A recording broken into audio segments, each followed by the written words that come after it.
I think we are good to go, Kurt, if you want to kick us off. Okay, well, welcome everyone. This is the 28th annual Poetry and Music in the Garden. We're not in the garden this year again, even though we tried, and we're not going to have music this year either. But a couple housekeeping things to begin with is to put your computer in speaker view will help with the experience. And then if you have any technical issues, chat with Jessica, who is listed as Center for Agroecology in the Zoom. And with that, we have 4 wonderful poets that are going to read tonight. And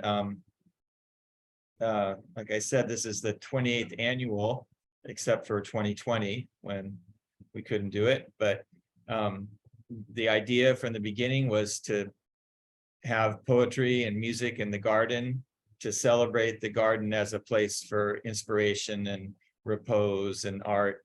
And so that's what we're continuing with tonight. And the Friends of the Farm and Garden sponsor the event, and you can become a friend of the Farm and Garden. Delise is going to have some information in the chat spot, I think, but it's a great cause to support the UCSC Farm and Garden Project, which is what we've all come out of. So I think that the virtual part this year is, again, because of the pandemic and the strike at the university. So we're now here virtually, but I think we're going to pull it off again like last year. Hopefully it'll all just go smoothly. And I'd like to turn it over now to Robin Summer, who's going to introduce the 4 poets that are going to read tonight. Thank you, Kurt. Thank you, Kurt. So I'm going to open with a few lines from David White on friendship.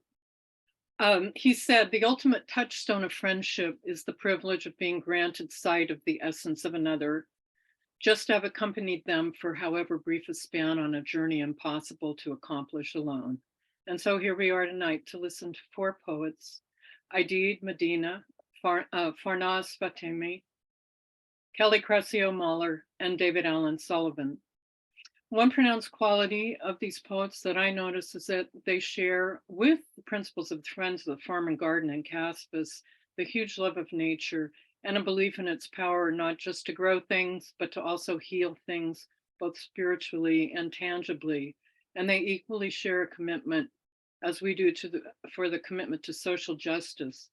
These values are delivered in the expressions within their poetry, and we're honored that you're reading for us this evening. Thank you. Aideed Medina is a poet and spoken word artist. She's originally from Salinas and now resides in Fresno, carrying on the legacy of the Fresno poets. Aideed is a University of California certified California naturalist. An important part of her poetic practice is Floricanto, which pays homage to the often invisible spirits in nature transferred to sacred poems, songs, and chants. The first poet laureate of Fresno, whose name is James Tyner, named Aideed, quote, one of the most outstanding readers to watch on stage. And so you will see.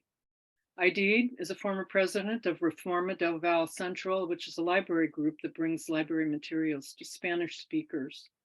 Her work has appeared in Fresno State's Club Austral, Literary Magazine, Chicano Writers and Artists Association Journal, La Bloga, Poets Responding, Art of the Commune, Nueva York Poetry Review.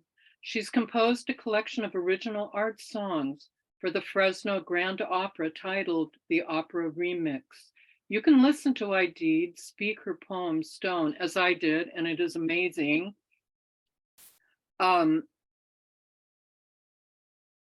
Yes, it is amazing, and I just lost my place. On the poetry site Split This Rock, and we will post that link in the chat. She is the author of 2 forthcoming poetry collections, one titled Segmented Bodies from Prickly Pear Press, and the other titled 31 Hummingbirds from Shingao Press. I give you Aideed Medina. Thank you. Thank you, Robin. Thank you. It's an honor to be here with you. And yes, wouldn't it have been wonderful to be at that wonderful place that I've always dreamt of reading at? And I am in Fresno, but I often go to Santa Cruz, and I'm deeply inspired and moved by the Arboretum, and I visit there, as well as Chadwick Garden, which is the first place that brought me to UC Santa Cruz and to the coast, to write and to center myself there in the process that I have called Floricanto. So I'm going to start. Chasing the white hummingbird. There is a white hummingbird living in your garden. It spends its days flying from tree limbs to banksia flowers. Ghost in the arboretum. Fantasma. Dark roots. There are no doubts in the blur flying across the clearing. White colibri flies straight arrow into the sky, turns, dives, beak first, determined, into daredevil spins and loops, its wings firmly clasped around its tiny frame of hollow bones. Dark roots, deep into my eyes they fall. Daredevil, cavalier maneuvers in hope of catching the attention of a hummingbird mate, shallow little lovers that have followed colorful luminescent ribbons of courtship spun in mid-air. The hummingbird tries to prove it is worthy of love with low dips to the ground. Low dips. And I envy how brave this hummingbird is. Bold moves. Hard to believe that any living creature could be that brave. Somewhere in the colibri, there must be a twinge of trepidation before it gets too close to the earth, or right as it turns to dive directly into me.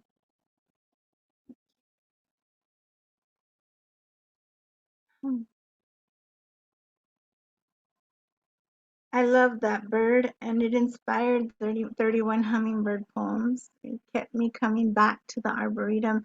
And the Arboretum for me, as well as the entire campus, I'm a Mutsun land. It's sacred to me, and what I do is prayer, and I feel something that I can't explain when I'm there in the gardens, whether it be Chadwick or the Arboretum. And all I can say is that the books are full of the spirit of that land that is called Santa Cruz and the campus of the university. And I'm in love. And I hope that you can tell and feel some of it when you read my work. The first book, my first book, Segmented Bodies with Prickly Pear Press, the first poem, very appropriate to the time we're almost at winter solstice. What do you know about Huitzilopochtli? Pluck, love, found white feathers, picked them up off the floor, held them dear to my chest, beneath my blouse. Found my feathers gone, found myself with life, with song. I bloomed, opened, became everything, in love with everything. From me came light, from beneath my serpent skirt, Huitzilopochtli, from the nothing, everything, everything is born.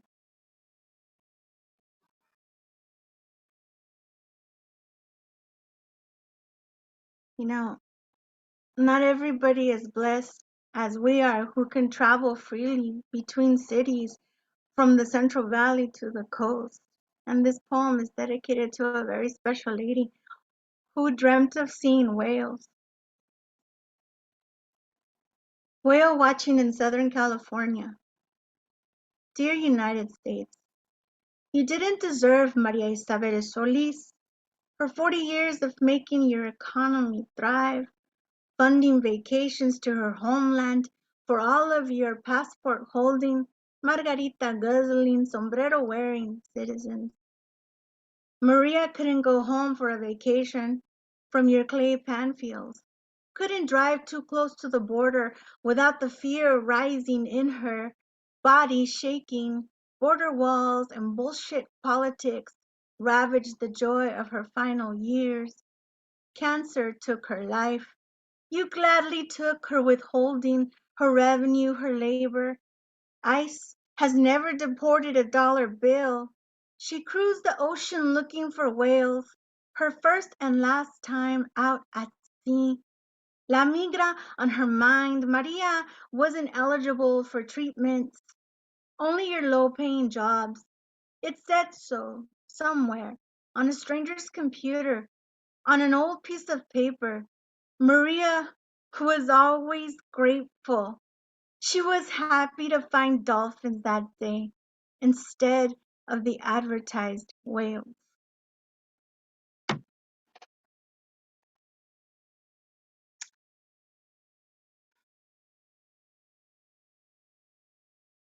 And when from one sacred thing to another, California rain.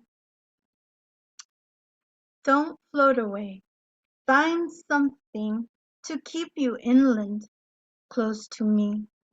The old bench facing the ocean looks anchored enough, sturdy enough to keep you safe. My arms couldn't keep you safe, just long enough for me to get there, just long enough for me to pull you from the rising sea. Wait there on the old bench, off the cliff, facing the ocean. I'm almost there.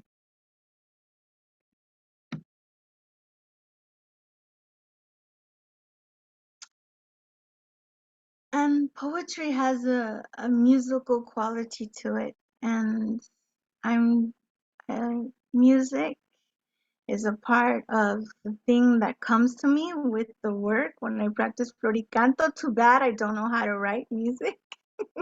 I often say creator is spending some talent uselessly on me because I don't know what to do with it. But I sure know how to talk about it. Vinyl. Music coils around my head, inserts its opiate fingers into thoughts. Infinitely thin probes, nettles, prick of specific cells through hard bone. My breast sore. Oh, I'm an addict. I am a human, but I might be a brittle shell now, the kind of fragile house that keeps an everyday garden variety snail from shriveling up. Life moves through my transparent, warm brown casing. I see life, no thoughts, only the hot, sticky feeling of pleasure percolating through my mind. This is the dangerous lull of no, nothing else will be done today. Will is not enough. This is good right here. Play and play and play. I want to be flooded by the thoughts of your sound, music, all day long.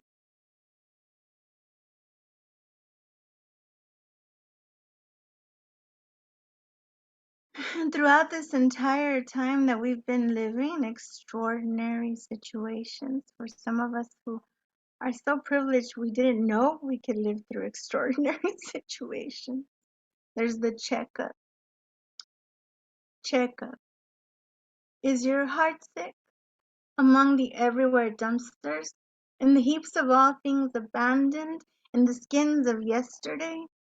Mine is. In shambles, in disarray, completely broken, but believe me when I say it still works. In certain light and perfect angles, looks almost as I did once? Are you human, hiding behind the digital slave masters, the algorithms of one-liners and filtered moments? Are we monsters? Or are we only distortions of once beautiful flesh? Are we wishful or completely satisfied? I have forgotten and found wishful multiple times. It is still good. It still loves you. It still loves you in the most post-apocalyptic way. This, my version of redemption. Nothing and everything and something dear. Eres. You simply are. I still love you. And know I am fine.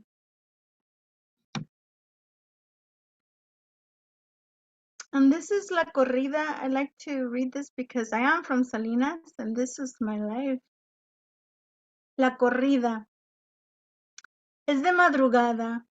It is dawn, always dawn, always the sun breaking through, the breaking through of the soil, the faint smell of rain from irrigated dirt, crust of mud from the crop rows, comes home with my father on his pants and beneath his fingernails. He must change out of his work clothes in the garage at 1141 Atlantic Street. His jeans, socks, shirts, contaminated by pesticide residue, are washed separately from the rest of the family laundry. My mother works on the machines in the lettuce fields, wrapping crops into thin printed plastic covers. Lettuce, heads, in bright bold letters, meant to draw customers' eyes. She is proud of the smooth, seamless wrap, the speed with which she can fill an entire box. These packaged heads of lettuce are her art pieces. There are 3 of us, taken out of bed before dawn, wrapped in blankets. We are carried out to the waiting car. Motor on, stream of smoke and steam rising from the undercarriage. I know because I peek through my blanket, staying still and quiet, so that I'm not forced to walk, my eyes fully open, into the dawn. Mother rides in the car with my tia. I listen to their conversations, leaning in on my baby sister and brother. The sitter waits for us. Bag of freshly cooked lunches, box of cereal, gallon of milk. There are never sick days. There are never vacations, unless there is no work in the fields to be done, and even then the work can be followed, hunted down, chased through the states of California, Arizona, Washington. My father follows the crops, follows with a tribe of seasonal bachelors, leaving behind seasonal single mothers and children, sending back wages, minus the cost of rent, the cost of food, the high cost of lives separated. I miss him. My mother searches packing sheds along Sanborn Road for work. La corrida, running for our lives. You. Thank you, Aideed. That was beautiful. I have chills and my eyes started burning, I must say. Thank you. Thank you very much for having me. Farnaz Fatemi is a founding member of the Hive Poetry Collective, and she's up next. She was formerly a writing instructor at the University of California, Santa Cruz, and I had the privilege of working with her. Her book of poems, Sister Tongue, won the 2021 Stan and Tom Wick Poetry Prize, published by Kent State University Press. The book has received a lot of attention, and it's taken Farnaz to numerous readings across the country, from here to LA, to the Midwest, Ohio. What was the last one? Knoxville, Tennessee. And in a couple of days, she's going to be in Cambridge, Massachusetts. Farnaz has served as an artist in residence at Gerasi Resident Artist Program in the mountains above Woodside and several other residencies. She's been honored by the International Literary Awards, Center for Women Writers, Poet on the Verge, That's My Dog. Her work has appeared in many publications, including Catamaran Literary Reader. Oh no. Stop. Oh, that's terrible. Crab Orchard Review, Grist Journal, Tupelo Quarterly, and several anthologies, including Let Me Tell You Where I've Been, New Writing by Women and the Iranian Diaspora. Most recently, her work appears in the latest online edition of Tab Journal, the Journal of Poetry and Poetics, published out of Chapman College. And you can hear Farnaz read her poem, Ground. The link will be posted in the chat. We're so lucky. Here and now she is to read for us live. Farnaz. Thank you. I just, that you even got Tab Journal in there. That's amazing, Robin. Thanks again for having me. And it is too bad we're not in the garden, but I'm glad to be here. I feel like poetry, like the garden, is just so centering and grounding. And I feel like I really need that today. I want to dedicate the reading to all the protesters in Iran who keep on keeping on and keep showing up. And I picked some poems from my book, Sister Tongue, which are mostly honoring women. But I'm going to start, I can't see, I'm trying to see, oh yeah, good. I want to start with a poem called Radish Garden, which is early in the collection, but was actually published in the Casvis newsletter a few years ago when I wrote it. Radish Garden. 1. My mother's postage stamp of radish and chives was tucked at the edge of the backyard lawn, a soft mat we played on like our neighbors in the tract, eternally sprinkler damp. How easily she adopted Easter baskets, hollow bunnies in pink foil, eggs in plastic grass, wanted us to feel as American as our friends.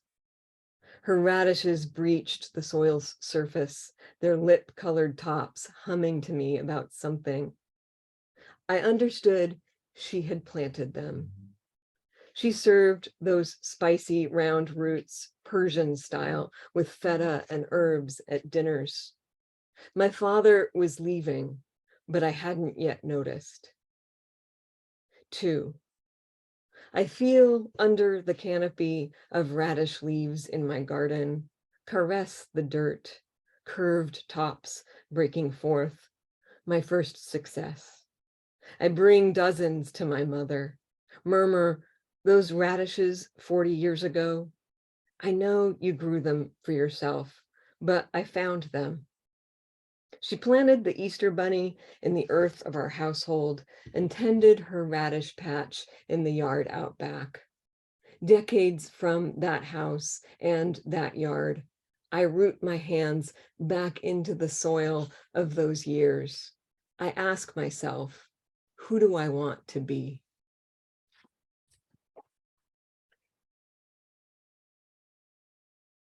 And this is called Passage.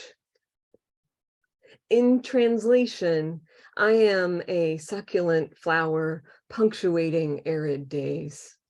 I am a girl without words, listening for a familiar rattle in the seed pods. I am the book my cousins can't hold in their hands. Only in translation, beyond the names of oceans or latitudes of rice, I belong. I am in this new place, but haven't noticed yet. Here, I spoon my envy in my cereal, can't say who it is I'd rather be. I know the Alborz Mountains, but pronounce them without the accent of absence, the way all my aunts do. My permits are in order. I come and go, carrying only their stories as baggage. I know nothing of exile. I blink and pass through walls not meant for me. And also another poem about the sort of cultural rituals that I grew up with and the things that connected me to another place as we think about that place. This is called Tea, and it's written sort of as a definition poem. I mean, it's really sort of a series of entries in a dictionary.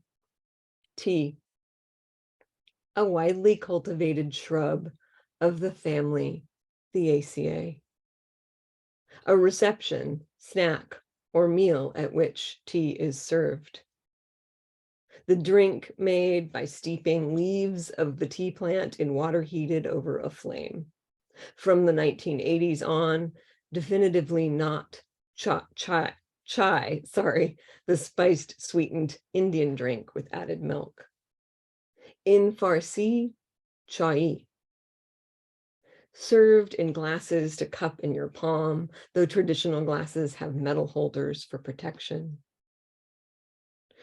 Where daughters listen to what's important in a life, where women complain through the sugar cube they're holding in their teeth and smile when they noticed they're crying, where what's really being drunk is attention. Space of not ritual. I learned that there aren't really rules for tea. I like the noisiest women best. I perform what I know of hierarchy, of who serves whom, and think I'll never have daughters who serve me tea. Relieved there's a place for me here, to serve the tea and behave, to look like I know what that means. Bitter amber drink to wash down sorrow and fear. Tannic tonic, homeroom, safe word. Whisper chai when they ask you what you want. It's never greedy. Synonyms: respite, memory, name among women. And this is a longer poem, and it was inspired by a photograph that I saw by Nusha Tavakolian, the Iranian photographer. And it's in 3 parts. Don't forget, this is not you. 1. I speak to my twin sister. You are not the daughter about to get swept into the ocean. I am not that daughter either. Our grandmothers' grandmothers will have known. There are tasks that need doers. We'll divvy the list. There has to be a sad girl and an angry girl. There has to be one who likes adults and one who always scuttles off. These are our inheritance, bangles that fixed to our wrists, like the ones we outgrew, the ones we needed to be cut from. 2, a woman. Here is someone's daughter who wades into the waves fully garbed and watches the birds that bobbed there as they dive into an oncoming surge. Her foothold falters and her soaked skirts threaten to smother her face as the horizon bends and upends itself in the crash of water overhead. Over and over, she emerges to find her footing. She anchors there. It takes a bit to believe she's standing again. 3, all the women. You are the daughters who appear to be women, though that doesn't make you one. The coat you are wearing cost a lot of money. Who has that kind of cash? That woman isn't a woman if she takes gifts from men. You believe me, don't you?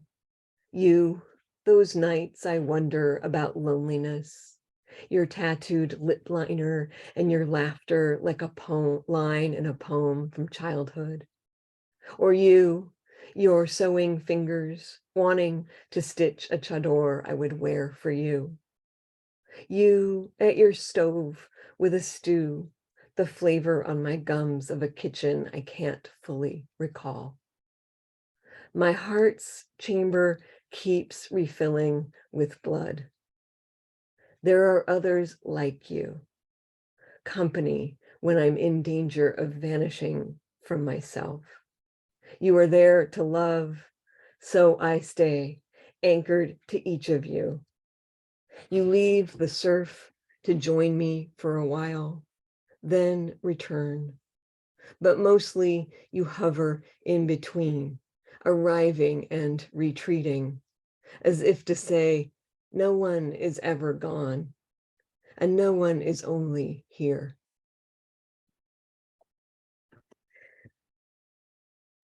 And I'm going to read a couple sections from, there's in this book, Sister Tongue, there's a very long prose poem that runs throughout it as the spine, and the traditional poems are woven through the prose. So this is a couple sections from the prose. And it's, well, it's self-explanatory, but it's in Iran. It is a balmy spring weekday, and I am walking with a new friend on the grass-lined path next to the Zayende River in Esfahan. Hundreds of people are doing the same. In front of us, two men lock arms and clasp their hands as they cross the Siyoset Pole Bridge, disappearing into the line of people and 33 stone arches. I think of fatwas. I think of the rules this breaks back home. Two men fond of each other, announcing, we're friends. When I learn to speak Farsi, even the people around me change. Tayyebe, almost an aunt to me, speaks with me in her own tongue for the first time that I can remember, though I've known her since I was a small child. She sounds different in Farsi. We feel different to each other. Her jaw is less nervous, her scope bigger. She is a someone I want to know more. In the bank in Mashhad, I piece together the phrases to explain my $100 bills. I tell the story of my months in Iran and my need for more Toman. I am a few months in and I have phrases, chunks of meaning tethered to each other by my smiling, my looking in the eye when I bring out my Farsi.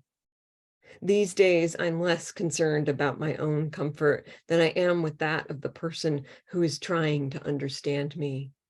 Such luxury. The man behind the counter is delighted. He can't stop telling me how good it is that I am there, how important it is that I am coming back to visit my country. No matter how many times I hear it, my country startles me. He is a stranger to me, but in these moments, our lack of intimacy isn't relevant. In fact, he acts as if I am a niece, like my experience matters. And a couple more sections, and this is for Robin. When I speak my Farsi, I see gold flakes floating in the pan. I taste the pomegranate walnut in the sounds of Azizam when my great aunt looks at me from her tiny scarved head. And the mint dressing she makes is summoned by the words she uses to love me when I am young and nervous at a new school that is near the house where she lives. It's the women I want to share the most with who frighten me most because they matter. It is obvious to them how I want them to say more, how hard I believe If they just kept talking, I'd find sentences in my pockets I would pull out and lay around their necks. Everything else is either possible or isn't. The women are who I would have been, though they smile much more and wear more lipstick. They take more chances. Thank you. Thank you, Farnaz. Farnaz, that's such an intimate book, Mother Tongue, and I love you more after reading it. Really. Thank Okay, Kelly. How are you, Kelly? I'm just getting my hair blown back by these ladies, man. Oh. They are knocking it out of the park. It's an honor to be here and an honor to be in the audience. Well, before you read, before I introduce you all the way, first I'm going to say a word about Two Sylvias Press that published your new and debut collection of poems, which is titled Shade of Blue Trees.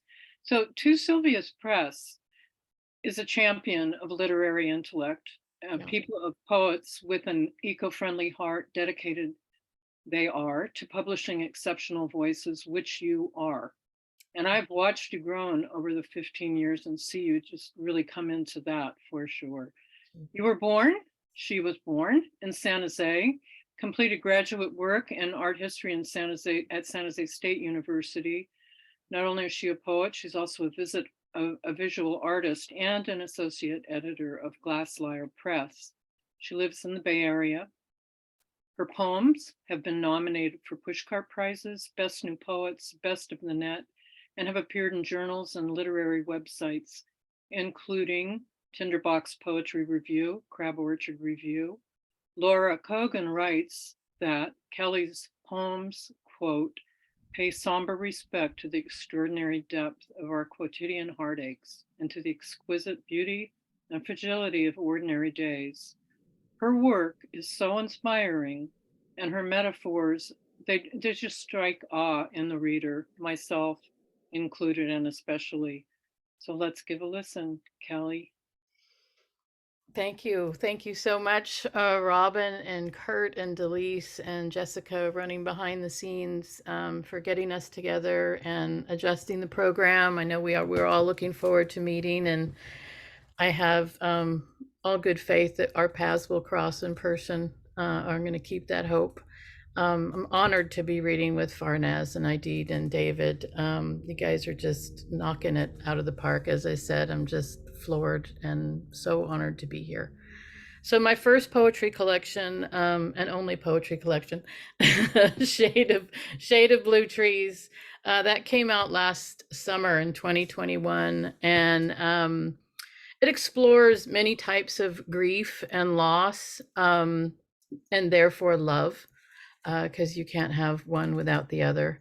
Much of the book is rooted in really deep imagery and the natural world, particularly the Northern California coast. And as I'm heading, and Robin, we're heading up tomorrow to Big Sur for a writing retreat. And the poems I'm going to be reading are my Big Sur sweet coastal poems. And I wanted to read them because I'm heading up tomorrow, but the book is so heavily influenced by this place and these poems and the magic and the healing of that place. And this is also my last scheduled reading for this year and in the future that I know of anyway. And Big Sur is where these poems began. So I really like the idea of closing this circle. So the first poem I'm going to read is the first poem in the book, which was actually the last poem I added to the manuscript. And I often say the moon wrote this poem. I had nothing to do with it. It's called Portent with Moonset and Blackbirds. For a long time, I wanted to drink a cup of winter, to become tipsy on early dark and a longer starshine. The thinning light, my favorite ether. These days I am uncertain, dead reckoning my way through, surrendering to mystery and surprise of mapless navigation. That fistful of blackbirds thrown across my windshield, I don't know what their flurried wing beats were trying to tell me. Not every moment is a teacher, in the same way patience does not mean measured in action. I am only a woman who continues to bury her dead, wearing a clenched jaw that expects diamond dust from crown crush, shoulders that ride so high on worry they mistake themselves for wings. I never liked what I was called, even though my father named me and my name in his voice was the last word I'd hear him speak. Last night I went to bed feeling hopeless and profoundly lonely. I left the curtains open wide. Sleep plowed a ragged field of uneven rows. But in the morning's early darkness, the fullest moon poured its cool, bewitching light into the small bowls of my room and garden. As it hung impossibly low over the Pacific, I drank and drank. The writing of a first book normally takes a long stretch of time, and mine was no exception. And during this time, I lost both of my parents, and their ghosts appear and reappear throughout the pages, and this one is for my father. It's called White Stones. Quiet as night, twisting in the breeze of stars, you place feathers for me to find. In the garden, my book bag, a desk drawer. These soft blades of morning carve a space in the air for us to meet. Sweet silence, sweet stillness. Tonight on this cliffside path, my flashlit footsteps make the small stones speak. I cannot see it, but the ocean is here, like the heaviness your absence leaves, an anchor sinking, unraveling its chain. There is beauty in this, a merciful peace that disrobes the shadows around me, steadies my gait. As I wander among the cypress in the dark, you are stones painted white, marking my way home to a place I've never lived, under constellations I've never known. This poem was left out of the original manuscript, and my parents came to me in a dream and said, put it back in. And I don't argue with my parents. It's called Visitation. I walked along a paved road high above the Pacific, and two nimble deer appeared beside me on the hill. I stopped to look at them, they stopped to look at me, and when they moved, their hooves tapped a familiar code only I could decipher. I understood those deer were my parents, checking in to say, your life is not invisible to us. And the love we always had for you continues, even now as we nibble on low hanging branches, even now as we climb higher up the hill, even now as we turn our heads away, leaving again. This is called Begin and End at Big Sur. It's one of the handful of free line poems where each line sort of stands on its own. Begin and end at Big Sur. See the coral dust over the mountains. The hooves of sunrise horses are in full gallop. No one told the bees it was a silent retreat. Look at my palm where these slivers of heart and fate intersect. You are here. What if a woodpecker has a migraine? A dying ash, its upturned barren candelabras still majestic. My trailer's sliding door is stuck, gives a little more each morning. First whale pod sighting, cerulean breach and swirl, worth the sunstroke. I'm convinced this sowbug crossing my path is the same one who made love to my eraser last year. A schoolgirl crush on ponderosa pines, spiky hair, limber branches, muscled cones like silent birds. In late afternoon, pampas grass tapers shine silver as the hair in my brush. Starburst spores float over my shoulder. Someone's made a wish upon a dandelion clock. I turn around. No one is there. I hold the sun's hand until it falls asleep. The ocean creates its own light. This is my ode to Point Lobos. It's called Pelagic. It begins with an epigraph from the poet Joanna Klink, a water unlike any other water. At Point Lobos, a woman mentions she nearly drowned at Monastery Beach. Some days she can still taste brine. Pleurisy of tissue and wave, kick harder, grow a third lung, line it with desire, hold fast, hold fast. Cormorant deep dives, belly full of pebbles, flash your blue throat to me, build us a nest, carino, con Poseidone e fiore. Tie the boat in the shallows, hike through dune asters, a clutch of bees, thick bullwhips beached on black stones. 18th century vaqueros broke mustangs along coastal bluffs, mistook barking sea lions for wolves. Gray whale cries ghosting the cove. Sway balanced on driftwood, a great blue heron sinks with my shipwrecked vertigo. Slow motion wing beats carry her away. Poseidon chases down the sun, storm-footed chariot, white-starred hippocampi, coffin bones hammer the seafloor gold. In the whaler's cabin, a man spoke about the sea, how it took his boy and didn't give him back. Giant kelp coppers teal water, long gardens wreathed into laurel crowns as if all of Olympus is surfacing. This is Fig Tree at Big Sur, one of my favorite trees in the whole world. Each day, leaning into morning, 5-fingered leaves wave in unison, beckon jays for branch play. The youngest leaves arch green faces upward, devour sun off the Pacific. The golden elders bow closer to earth, the perfect shape for water to run as rain, as fog, down to the root line. When afternoon rays light them just right, they become a ring of open palms, giving the last of what they have. It's the 2-poem warning. This is called Threshold. Bottle me honey and sea salt for the journey.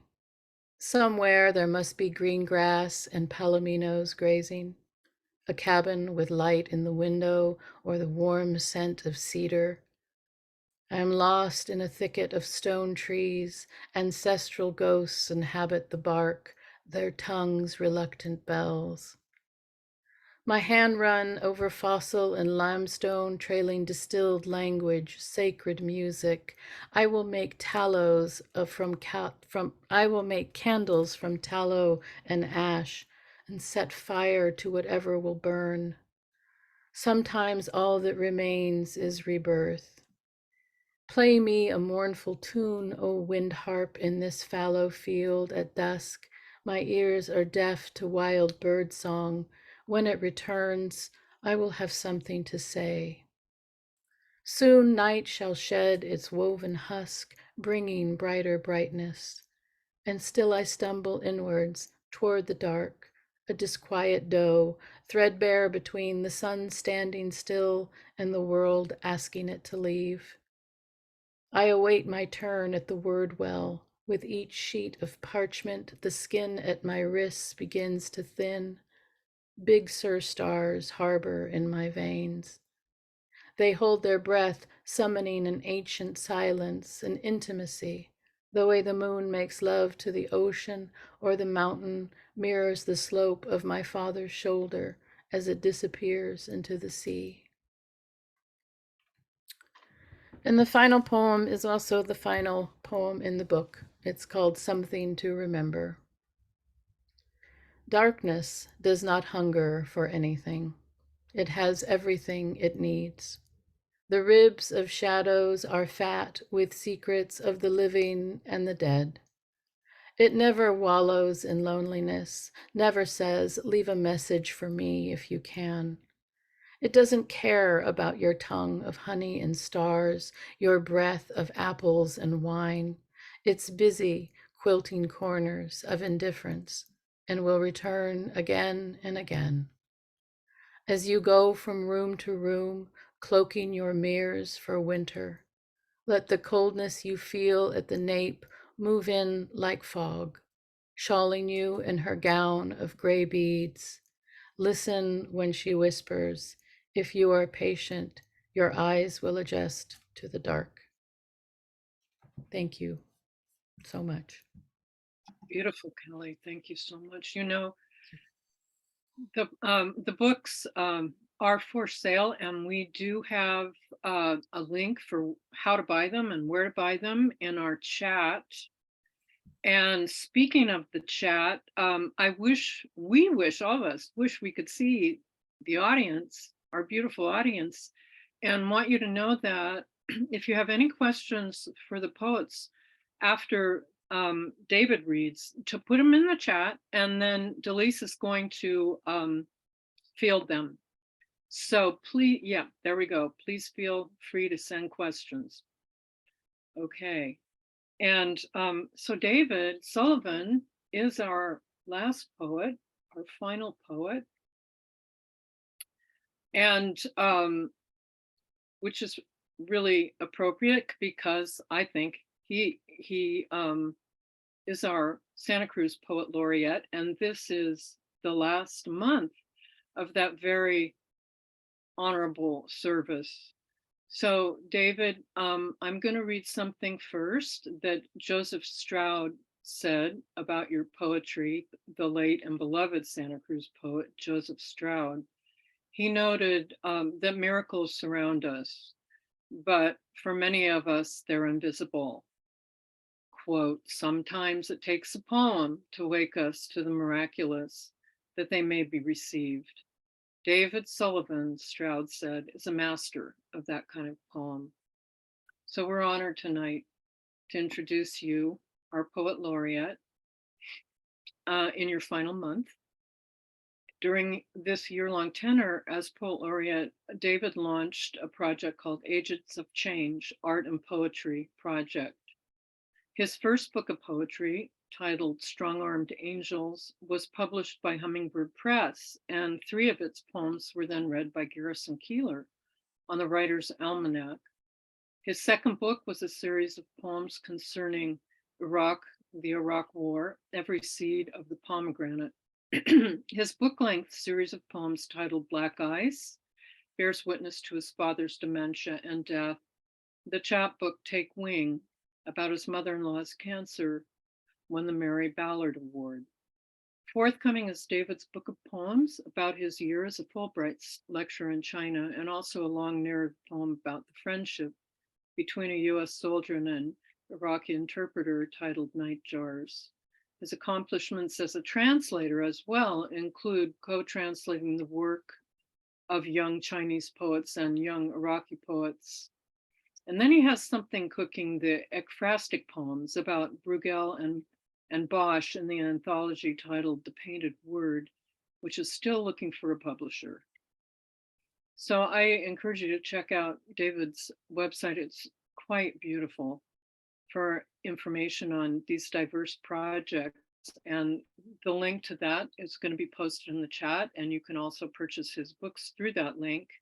And now, David, if you would please read for us. Thank you. Thanks so much, Robin. Yeah, I want to thank everyone, you for organizing and the people behind the scenes. And thanks for pivoting online. Would have been great to be in a garden. Even cold and rainy would have been great to be in a garden. But I'm glad we can gather in this way. And I just really want to thank Aideed and Farnaz and Kelly for the fabulous reading and yeah, the depth of your work and the beautiful images. So thank you for that.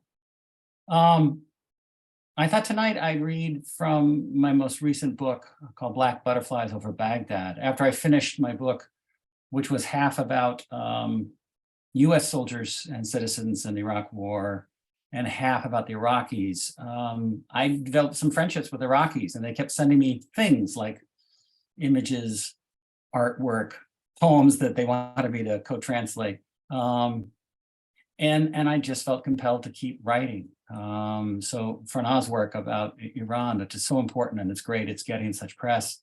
But I also want to remind people that the people in Iraq are really struggling hard against a pretty repressive government, and the militias that have really pulled in the vacuum of power. So what I'm going to read are mostly poems that I co-translated with Abbas Kadim and sometimes with the poet themselves. I'm going to do a share screen so you can see some of the poets that I'll be reading co-translations of. I don't speak any Arabic, so these are all dependent on working with people who are fluent, who educate me about the nuances of the language and trying to capture some of that. Let me get that up on the screen, if I can. Is that showing up for everybody? Okay. So that's Abbas Kadim and I at Split This Rock, the Poetry of Witness and Provocation. By the way, it's an incredible, if you get a chance to attend this conference, it's very much about activist poets, all kinds of poets. Watching deaf poets sign was just a beautiful thing to be able to see there. And Abbas and I got to talk about our work together. And the other image is from the cover of the book, and it's an Iraqi who now lives outside of LA. And Ghassan is the one who kind of germinated this book because he sent me some art and said, do something with this. And I started writing about it. I'll start with one of my own poems that opens the book, and I'll end with my poem that closes the book. But in between, I'll be just reading co-translation works of various young and not so young Iraqis that I've done. This first one is kind of about being a foreigner and worried about what I am doing, imposing, and how I dare try to write anything about this situation. It's called Mosul Birthday, and it's based on a photograph that an Iraqi friend sent me. Here's that image. Come to these rooms festooned with light. See how they've removed the roofs and most of the walls. Birthday streamers are draped high enough to avoid entanglement, and balloons bounce in winds. The blast popped only a few. Pull one down. See how long you and your documentary crew can keep it aloft. The floor's cracked plates could cut your feet. Even the body count's well hidden, except from those who knew their names, accepted Amal's birthday invitation. Where is the boy who was born on this day?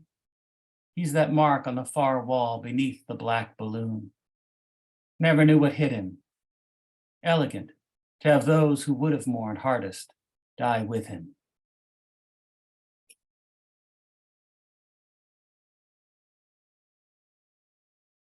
And some poems by various Iraqis who I've gotten to know, a lot of them because Abbas would introduce me to people and say that, you know, we really should have this in English. This next poem is by Adnan El-Sayegh. Abbas and I co-translated his selected poems that got published in London. We're trying to get it published in the US as well. I've got to see him twice now in London, meet his wife, eat amazing Iraqi food. And this is a poem about trying to speak about horrors that are almost unspeakable as he traveled out of Iraq. It's called Passage to Exile. The moaning train echoes the sorrows of tunnels as it roars along rails of dogged memories. Half my heart's nailed to rain outside the open window, while the other half plays poker with a girl whose skirt exposes her thighs. In pained astonishment, she asks why my fingers are falling apart like the wood of spent coffins. Afraid of not being able to hold on to anything, I quickly sketch my homeland. The fluttering banners, the colonization, the glory of the nation, the sex in public bathrooms. With her rain-wet hair, she leans over my teary face and claims she doesn't understand. Meanwhile, in the far corner of our compartment, Mozart scatters his notes over snow-covered valleys. I tell her my homeland's sad beyond reason, that my songs are aggressive, refractory, and shy. I tell her I'll lie down on the first sidewalk I find in Europe and hold my feet up so pedestrians can see the traces of school-beating bastinados and the ones from the jails, the injured souls that drove me here. I carry no passport in my pocket, just a history of oppression. For 50 years, we've been subsisting on an animal diet of prepackaged speeches and hand-rolled cigarettes as we stand before the gallows watching our own corpses swing. Too fervently, we applaud the rulers, fearful for our families, whose files filled basements of Secret Service buildings. Homeland begins each president's speech, and homeland ends each president's speech. And in between, there are the president's streets, the president's songs, the president's museums, the president's gifts, the president's trees, the president's factories, the president's newspapers, the president's stables, the president's cows, the president's boot camps, the president's statues, the president's bakeries, the president's medals, the president's mistresses, the president's schools, the president's farms, the president's water, the president's orders, the president's... She stares for a long time at my rain and spit moistened eyes, then asks, "What country are you from?"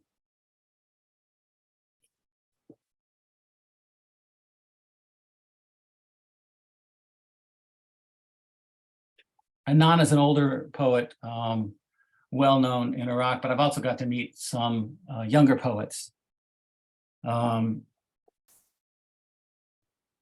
Kadim Kanhar and Jamil al-Jamil are two of them. And you can see not only their poems, but their images are intended to confront, to push you, to wake you up. Jamil al-Jamil is Christian. He was in a camp with his family. His home was ransacked and part of it was burned. When I first met him, I remember being on Skype with him and he asked me to see if I could get him out of Iraq. And now he says, no, I have to stay and work to change my country.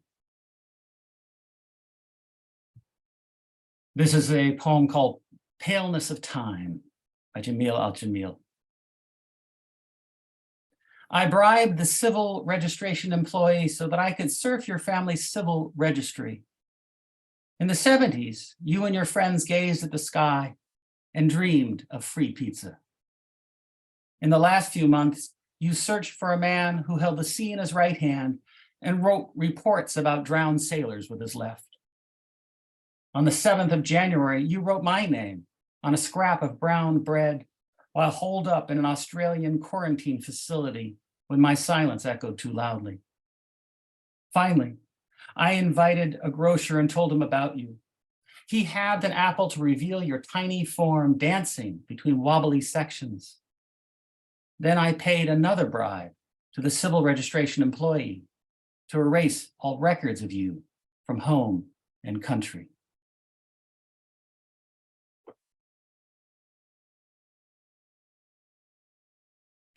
There's a certain invitation into the surreal and a lot of Black humor among some of the Iraqi poets that I've been working with. This next one is by Kadim Kanhar. Kadim lives in Baghdad and he's part of the Cultural Ministry, which is self-proclaimed. It's a bunch of poets who try to read poetry in unusual places, like they'll go into bombed out hospitals, or they'll go out into an active minefield and they'll invite people in and he writes poems that very much deal with kind of a Black humor way of dealing with trauma and sorrow. He's had heart problems, and so I haven't heard from him actually in a couple of months. And that's quite common among the young Iraqis, that there are medical issues and physical manifestations of what they've come through. This is called "You Cannot Retrieve Your Deceased Because." You cannot retrieve your deceased because, 1, we don't know which bodies belong to you and which ones belong to them, and seeing as there aren't any heads. 2, there's a generation of wild dogs that grew up finding human flesh palatable. 3, when you are the only living body among the dead, the line thins between death and life. 4, what does it mean to drag a body out from under a carpet of flies? 5, one day, in the distant future, there will be a news item about archaeologists who discover evidence of people who buried their dead piled on each other in one pit. They will speculate about the existence of a headless human species with hands contorted behind their backs. It will be a minor news item. 6, why do you think we import bulldozers? 7, you can put headstones anywhere, roofs, streets, sidewalks, on our backs. 8, we both know the rifle is an empty cup as we race to pour our hate into it. 9, we close the door on our fingers as we step down into our separate graves.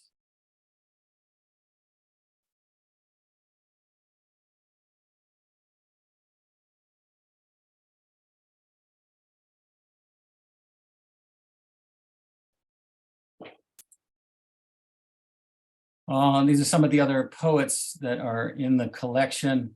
Amina Ali is an artist as well as a poet.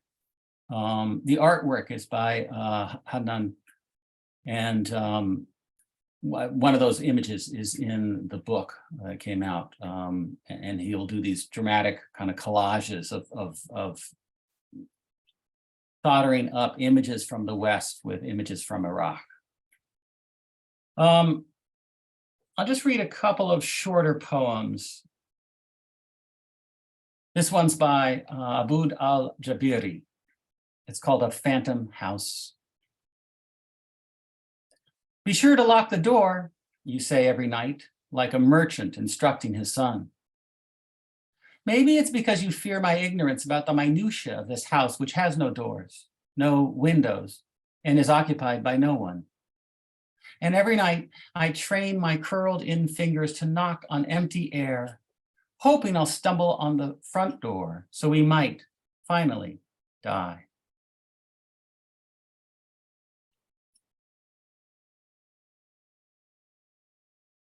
And this is Falia Hassan. We went to the exhibit of the art between the wars at PS1, MoMA PS1 in New York.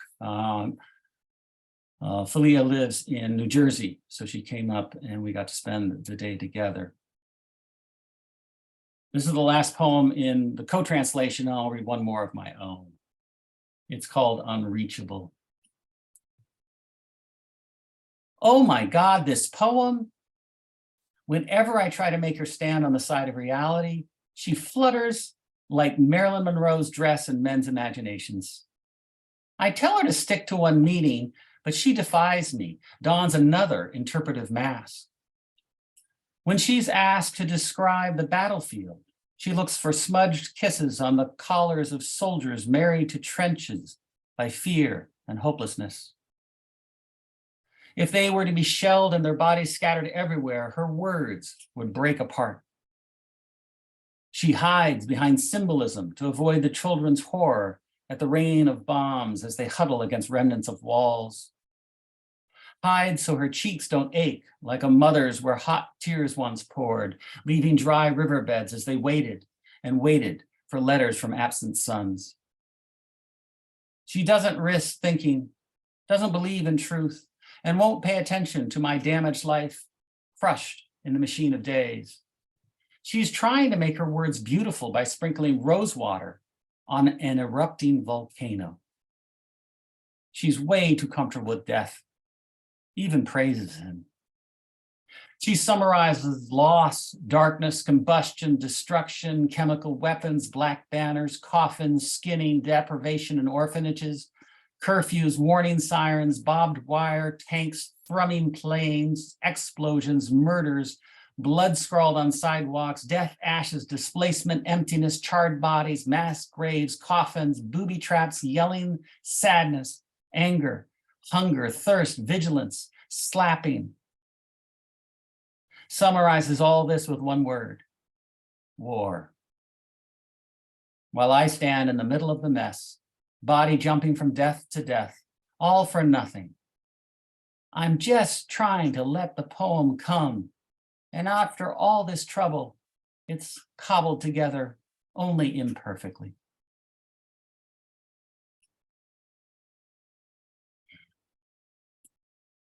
It's been quite eye-opening to try to work in other voices, voices that aren't mine. And that stretch is a really wonderful thing to do. And it's been amazing how kind and patient with me as I struggle to try and understand, send back drafts to them, and often then get scrawled, this isn't right. No, this isn't what the Arabic says. But between the back and forth, trying to come up with something that resembles a poem and satisfies their idea of what their poem could be in English. I'm going to end with a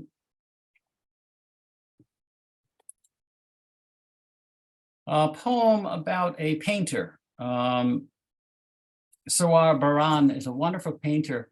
Interesting, he did more figurative work before Saddam was in power. When Saddam was in power, to avoid censorship and persecution, he became an abstract painter. And now, since the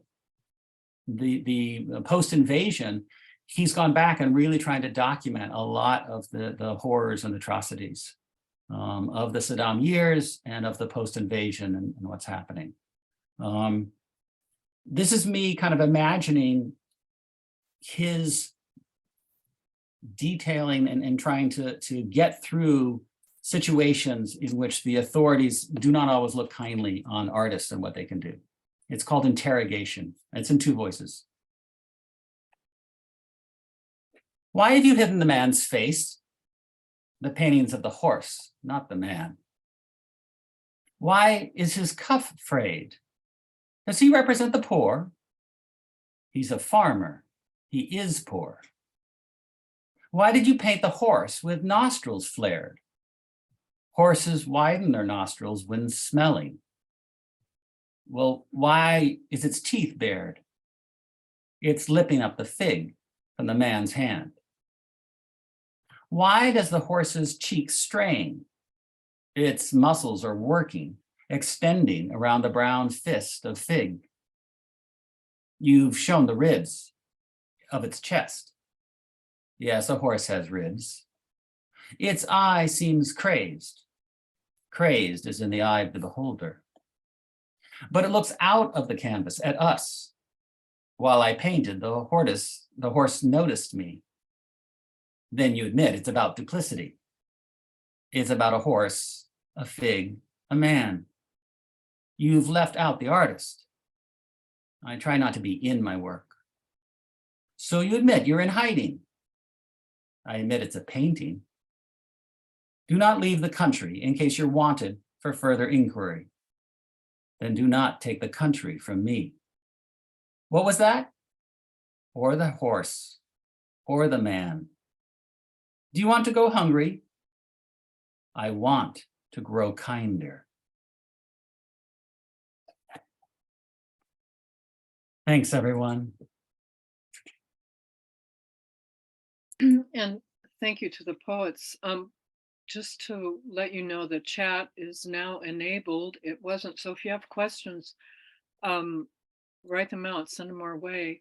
I want to thank. Hey, Robin, before we say that, apparently it's not enabled yet. But the Q&A function is available, and I'm getting reports that chat is definitely disabled. So please feel free to send your messages through the Q&A function. All And so right. sorry. Yeah. That said, I just want to thank the four poets. Aideed, your voice is just so luscious and I love hearing it, but I will also say that your poems on the page are quite beautiful and we look forward to your releases. Yes, I can't wait. And Farnaz, safe travels to Cambridge. Santa Cruz is proud of you. And also, yes, enjoy the fruits of your very hard labor. You deserve it. And I'll see Kelly tomorrow in Big Sur. And if I could please have a private session on how to write imagery and metaphor that has, you know, I can't imagine equaling yours, but some lesson. And David, thank you for nurturing our humanity and empathy for the people and the poets and the artists of Iraq. That was quite something. Yeah, really, all of you. And I do have a question for David about your project as poet laureate. How'd it go? Yeah, so the project was artists submitting work about a change in the broadest spectrum. It was the 2 years of the pandemic, so it got a little modified from what I'd intended. But we had about 50 pieces of art and about 60 poems, and it was exhibited at the downtown branch of the public library through last summer.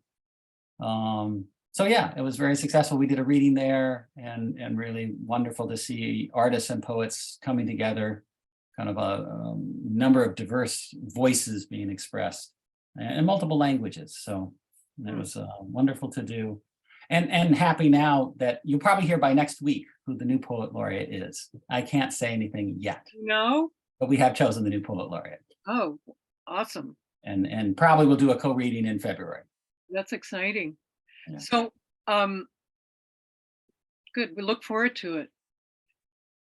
We have some questions. Delise, do you want to ask away? You want to? Well, we have a lot of comments about grateful for this opportunity and the inspiration that people are receiving from the poems. So thank you for that. We have a question. How do you handle leaving a poem out that you loved enough to put in? I'm not sure who that's directed to, but maybe you could all answer it. That's for Kelly. Go for it, Kelly. Is it now? Okay. Did you mention? Oh, yeah. Well, you mean like, I don't know if this is just in reference to what we read tonight, what you decide to read, or how you decide to put together a manuscript and what ends up being out. I mean, for reading, I like to work in terms of theme. I think that it's easier for me to do that. And you just sort of look at what poems are there and they make themselves known of who wants to be read. At least they do for me. And you just kind of listen to that and who's making the most noise and raising their hand highest. How you decide what goes into a manuscript, that's a TED talk into itself, because that's really quite difficult. And there are a lot of poems that I cut from my book that I adored, but they weren't right for the book, and the book wins. So you just have to really make sure all the poems are talking to each other in the way you want them to, and that there is if my big thing is that if there is a poem doing the work already, you don't want another poem that's doing the same job, and you have to pick what's the better poem and you cut it. So a lot of pruning and parsing down. And it doesn't mean you don't miss those that you leave behind, but hopefully they'll end up somewhere else. They're never gone. So I wanted to say that I have been chatting away. Apparently you can't see my chats. I've been trying to send out all the contact information and where you can get the books and things like that. We will be sending an email in the next day or two, and all that information will come to you in an email. So apologize for the lack of two-way communication here, but I'd like to read some of the comments I'm seeing. Thank you for this deeply moving, evocative poetry and readings. I feel so inspired and filled with beautiful imagery. Thank you, so grateful. Aideed's poem about Salinas was a knockout. I'm especially interested in getting her contact info. I so agree with that. We are in the garden of rare words and voices. And yeah, everybody is very appreciative, and it's such a lovely thing that you could all be here. Thank you so much. And that was Ken Weisner, and thank you, Ken, for being here. Shout out. Well, Here's there's a final question. Have okay. any of you ever felt that you've silenced the inner critic? What was it that quieted that velvet judge?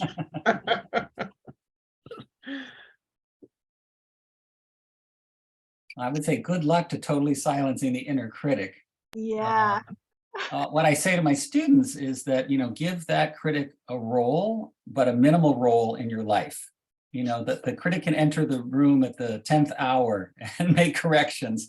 And until then, try to keep it out of the room, because it'll just stop your process if you start editing too quickly.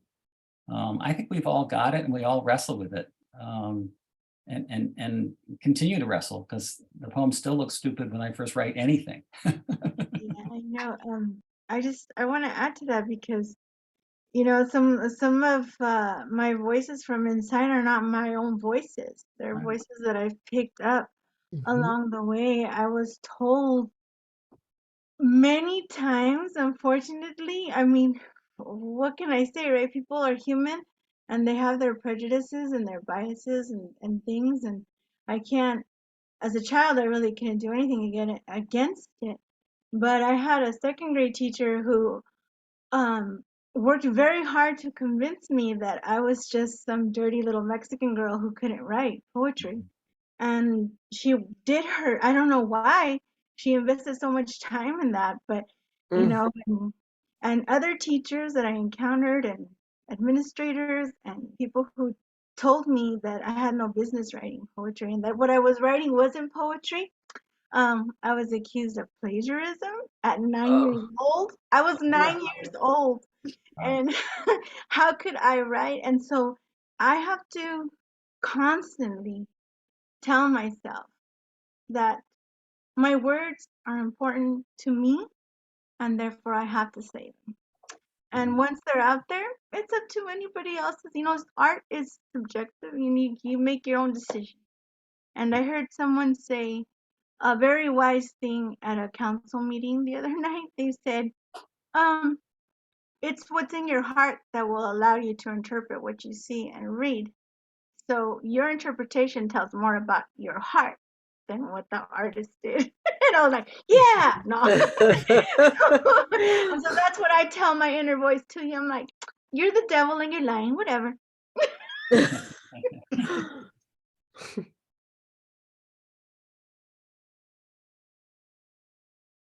Yeah. Robin, is it time for Kurt to take us out? I think it's time for Kurt to take us out. Okay, let's go. I want to thank Aideed and Farnaz and Kelly and David again for all the moving imagery and wonderful words. I cried more than once during the reading. And I think, this being the first time we've done it in winter, getting so close to the winter solstice, and winter being a time of reflection, and going within, that through you all these last few years for everyone. There's been all the things that are going through inside and outside and in the world, and the empathy and compassion and hope amidst it all is reflected in all of your work tonight, and it's needed in the world. The more we get, the better. And I think this is a good time to reflect. And just a couple of things for me. I was really moved by the woman waiting to see whales, and I could go on about everybody, but just the way that it worked together with you all painting pictures of women in the world, and then war in Iraq, and the struggles that are individual and collective, was really beautiful. So thank you all, and thank everybody for being here and listening. And then hopefully next year we can be in the barn, at least like we wanted to be this year, or in the garden would be even better, to get back there and have, you know, all of our voices among the trees and the flowers and the people that are there. So thank you. And unless there's something anybody else wants to say, we'll end our 28th annual Poetry in the Almost Garden virtually event. I want to thank Robin for putting this together. She's really been the driving force, and Kurt right behind her. Thank you all.